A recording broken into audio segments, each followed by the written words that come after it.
Howdy. Now then, this Mark IV 74 Mark IV, because we've got a few. I have to tell you which year it is so you know which car I'm talking about. We've got a split in the Gaiters, the steering Gaiters. Here's one on the right hand side. You can see there we've got a split there. Here's the left hand side, which is split quite badly in a couple of places.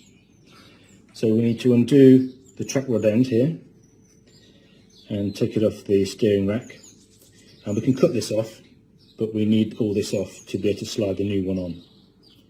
So we're going to start on the other side by taking off this wheel and then the track rod end there.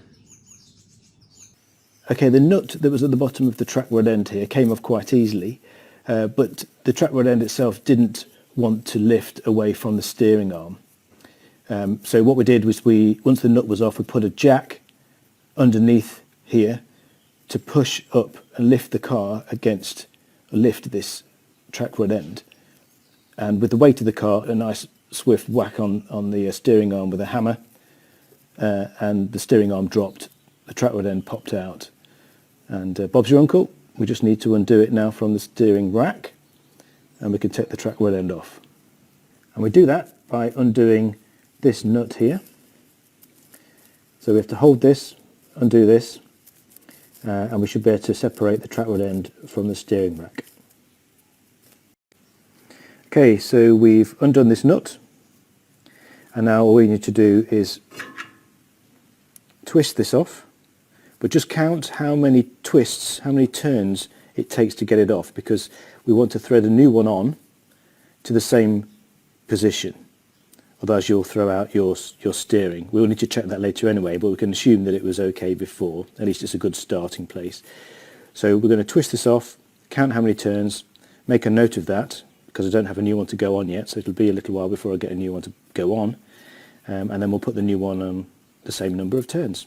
And then just tighten this nut up, back up to the new one, and then we'll attach it back to the steering arm, and that'll be that. But of course, while it's off, we're going to remove the old gaiter and fit a new one. Okay, well that took 28 turns, full 360-degree turns to get that off.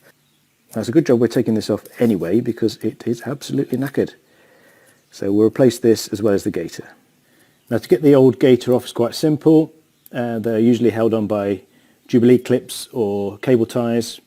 So we just need to snip those off, one at each end, and then the whole thing should just slide off. Okay, that's off now. We had to take the nut off so that we could slide off the old gaiter. We could have chopped it, of course, along its length, but it was easier just to take the nut off. Put that back on now so we don't lose it. I need to order a new gaiter. We can then slide that on.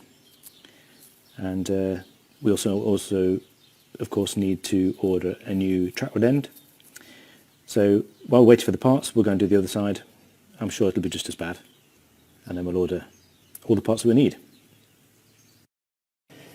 Okay, exactly the same this side. Gaiter's absolutely rubbish, as is the track rod end. But they all came off in exactly the same way, so quite easy. 14 turns this time, but we'll put them on the same number of turns, the new ones, and then we'll check out the tracking later on. Oh, and keep the nuts on the end of the track rod end, because often when they come new, you don't get nuts with them, so you might need those.